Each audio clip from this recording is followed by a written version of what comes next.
Assalamualaikum warahmatullahi wabarakatuh. Alhamdulillah, assalatu wassalamu ala rasulillah, amma ba'dah. Bapak Ibu pemirsa, kenalkan kami dari MUI Kabupaten Konawe Selatan dan saya sendiri Soimah Z, salah satu pengurus yang ada di MUI Kabupaten Konawe Selatan. Siang hari ini mudah-mudahan semuanya dalam keadaan sehat walafiat dan tentunya semangat untuk menjalankan puasa Ramadan. Bapak Ibu dan pemirsa yang saya hormati, terima kasih tentunya kami ucapkan kepada Kementerian Agama Kabupaten Konawe Selatan yang telah bekerja sama dengan MUI Kabupaten Konawe Selatan dalam acara Bingkai Ramadan. Nah, sudah ada di studio kita siang hari ini adalah beliau biasa dipanggil dengan Umi Ida. Untuk lebih akrabnya, narasumber kita yang menemani bincang-bincang siang hari ini, marilah kita simak bareng kurikulum vitae dari Umi Ida. Silahkan Umi Ida. Assalamualaikum. Waalaikumsalam warahmatullahi wabarakatuh. Gimana kabarnya, sehat? Alhamdulillah. Puasanya masih semangat ini ya? Alhamdulillah. Oke Umi Ida, ini kayaknya pemirsa juga penasaran, pengen tahu kurikulum vitae dari Umi Ida. Bisa disampaikan kepada pemirsa mungkin?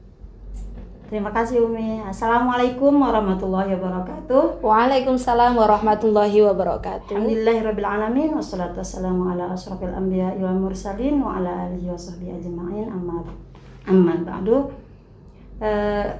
Terima kasih kepada Umi yang memberikan kesempatan kepada kami. Sama-sama. Ya, pertama-tama saya perkenalkan diri. Nama saya Baik Saidahar yang tadi Umi sampaikan, lebih dikenal dengan Umi Ida.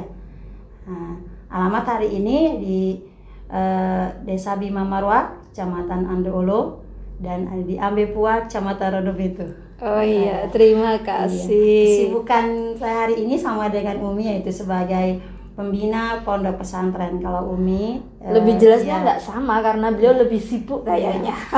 Pondok pesantren Minhajatul Haq, kalau saya yaitu pondok pesantren Darul Ulum Nahdlatul Ulama. Dan kebetulan kami juga sama-sama di pengurus MUI Kabupaten Konawe Selatan. Itu mungkin Umi. Terima kasih Umi Ida. Baik pemirsa, kita awali tema kita kali ini adalah bagaimana cara mendidik putra-putri kita sesuai dengan Islam. Umi Ida, kita tahu bahwasanya pergaulan putra-putri sekarang itu kayaknya sebagian besar juga lepas kontrol, meskipun ada juga putra-putri kita yang dibandingkan dengan tahun-tahun sebelumnya atau mungkin zamannya kita, beliau lebih kreatif, lebih smart dan lain sebagainya. Tapi tidak menutup kemungkinan ada satu hal yang mungkin akhlak ya putra-putri kita hari ini kayaknya agak lebih ngenes begitu. Mungkin Umi Ida bisa menyampaikan apa kira-kira kiat-kiat untuk mendidik putra-putri menjadi putra-putri yang soleh-solehah sesuai dengan ajaran Islam tentunya. Silahkan Umi Ida. Terima kasih Umi. Jadi kita awali dengan sebuah firman Allah dalam surat Al-Baqarah 133 yang berbunyi, A'udzubillahi minasyaitonirrajim, Bismillahirrahmanirrahim. Am kuntum syuhada idh hadara Ya'qubal maut idh qala li banihi ma ta'budu min ba'di qalu na'budu ilahaka wa ilaha abaika Ibrahima wa Ismaila wa Ishaqa ilaha wahida wa nahnu lahu muslimun. Jadi apakah kamu hadir ketika Nabi Yakub mendekati kematian? Beliau bertanya kepada anak-anaknya, apa yang akan kamu sembah setelah aku tidak ada? Kemudian semua mereka menjawab bahwa aku akan menyembah Tuhan yang engkau sembah dan nenek moyang engkau sembah, seperti Nabi Ibrahim, Ismail, Ishak. Dan ditutup dengan kami adalah termasuk orang-orang muslim. Ini menunjukkan betapa pentingnya peran orang tua. Dari sampai-sampai Nabi Yakub di detik-detik terakhir mau meninggal, itu yang ditanyakan, apa yang akan kamu sembah? Jadi intinya dalam perspektif pendidikan anak itu yang paling punya peran penting adalah orang tua.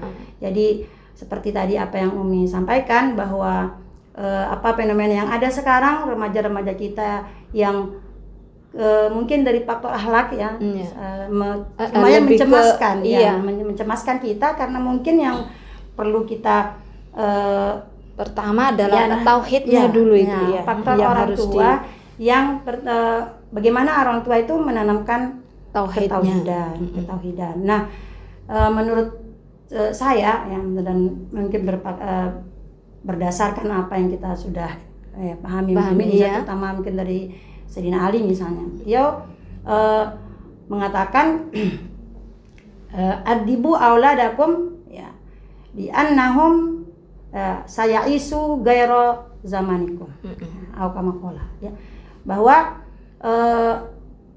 ajarkan anakmu ya bahwa mereka akan berada pada zaman yang tidak sama dengan zaman. Jadi perspektif hari ini kita tidak bisa mendidik putra-putri kita sebagaimana kita dididik dulu zaman dulu, iya. Jadi memang cobaannya lebih berat nih. Iya. Cobaannya lebih berat. Kita saja yang mungkin Umi sudah belasan tahun ya, sekarang sudah mendekati 30 tahun menjadi pembina santri. Itu perbedaan santri yang dulu dengan santri yang sekarang sudah sangat beda. Karena faktor itu tadi, faktor zaman yang berbeda. Sehingga dari pihak orang tua juga kayaknya juga harus belajar, wajib belajar ya. Bagaimana mengkondisikan, bagaimana menyesuaikan zamannya sesuai dengan sama. anak-anak kita. Tidak bisa dulu waktu kita masih anak-anak, waktu masih remaja sekalipun kita sangat begitu segan sama orang tua kita. Kata orang tua kita ikuti. Ya. Tapi sekarang kayaknya enggak. Jadi yang pertama mungkin yang perlu yang pertama kita harus perhatikan sebagai orang tua itu pertama ilmu. Ilmu. Orang tua itu harus punya ilmu. Harus mendidik mereka karena itu tadi. Ya, tidak bisa tidak berilmu. Artinya bukan berarti dia harus sekolah, harus sekolah tinggi, enggak. Dia mau belajar. Kan banyak cara sekarang belajar. Banyak ilmu-ilmu parenting, banyak konten-konten yang bagus yang bisa ditonton ya. Nah, kemudian setelah berilmu, yang pertama dilakukan adalah bagaimana membangun komunikasi. Iya, itu yang paling penting ya. Beda seperti yang saya sampaikan tadi, beda kita dulu kalau orang tua kita marah kita takut. Ya, kalau misalnya suara keras kita kayak ciut, maka kita langsung melaksanakan apa yang sekarang tidak, justru kita khawatir. Begitu kita keras kadang dibalikin. Ada yang seperti itu. Jadi kalau dulu orang tuanya melotot, kita takut. Tapi kalau anak sekarang orang tuanya melotot, melotot. Melotot luka. Nah, itu yang terjadi sekarang karena itu tadi faktor mungkin teknologi dan apa zamannya memang ya. Pertama, yang utama itu komunikasi. Nah, dan yang paling bagus sebenarnya kalau mendidik itu sejak dini. Sejak awal anak-anak kita sudah memang ditanamkan yang tadi sebagaimana tadi di awal oleh dalam surat Al-Baqarah ayat 133 itu yang ditanyakan siapa yang kamu sembah. Ya. Jadi pertama kalau ditanamkan ketauhidan oleh orang tua dengan sejak dini, misalnya yang paling pertama dan utama bagaimana yang mengenalkan dia sholat misalnya. Untuk mengenalkan Allah secara zat, secara tauhid untuk anak-anak sejak dini kayaknya belum waktunya Mia. Nah, tapi untuk mengenalkan Allah itu dengan sholat. Mencontoh dulu mencontoh dengan sholat. Nah, karena ada juga kalau dari Imam Ali seperti itu, yang salah satu yang harus ditanamkan yang pertama, bahkan ini Rasulullah juga kan, Rasulullah SAW suruh kita 7 tahun sudah mengajarkan putra putri kita sholat. Tentunya itu adalah salah satu cara menanamkan ketauhidan. Ya. Nah, tapi kalau sudah terlanjur gimana misalnya? Itu dia ya. Ini. Ya. Maka kalau sudah terlanjur sebenarnya itu tadi komunikasi yang harus dibangun dengan putra putrinya. Cuman ini Umi, sekarang saya lagi gimana ya membangun komunikasi dengan antara orang tua dengan anak itu biar harmonis, karena selama ini yang saya lihat anak-anak itu kalau ditegur, dinasihati itu terasa kayak terkekang atau lebih simpelnya orang tua kelihatan cerewet begitu. Nah, ini gimana biar tidak ada kesan bahwasanya orang tua itu ada kalanya menjadi sahabat untuk mereka, jadi tidak bilang cerewet begitu. Kan kembali ke teladan kita Imam Ali dalam mendidik anak. Beliau kan membagi fase. Kalau fase 7 tahun pertama itu seperti kita jadikan anak seperti raja dan pangeran. Lalu fase kedua begitu 7 tahun sampai 14 jadi budak. Jadi itu sangat bagus. Kemudian fase mereka remaja yang tadi agak sulit kita itu adalah fase sebagai teman. Nah, kalau yang tempat kalau saya pribadi kan mungkin sudah sampai punya cucu ya, jadi sudah melewati fase semua itu. Jadi memang fase yang paling menurut saya pribadi itu orang tua fase di saat dia masuk ke umur 15, umur mau balik. Umur kelas 3 sanawiyah atau kelas 3 SMP. Kebetulan kita juga mungkin pernah terjun di dunia pendidikan dari RA sampai aliyah ya. Jadi kita tahu di situ main fase yang butuh komunikasi yang sangat bagus antara orang tua dengan jadi pendekatannya. Jadi hal-hal yang sepele lah ya, misalnya apa kesukaannya ya, kemudian kita pahami apa yang dia suka, apa yang dia tidak suka. Kemudian mereka butuh perhatian gitu. Mereka kayak cari perhatian gitu. Siapa yang lebih memperhatikan, misalnya kita saja di sekolah nih, banyak sekali guru-guru, nanti guru yang menjadi guru idola mereka, guru yang paling perhatian sama mereka gitu. Walaupun hal-halnya mungkin masalah sebuah sanjungan, ujian. Jadi guru yang bukan guru yang paling hebat, tapi guru yang paling perhatian sama mereka. Kemudian juga dari segi bahasa, mungkin dari segi bahasa yang kita sampaikan gitu sama anak-anak itu kita kayak membaru sama mereka gitu. Maksudnya hari ini yang karena kita jadikan sebagai teman itu tadi.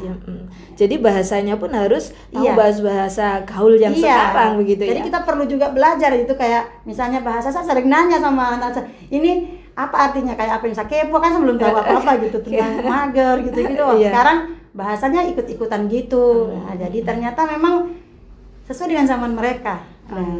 Kemudian yang kadang membuat anak-anak itu merasa itu kan tadi kurang perhatian.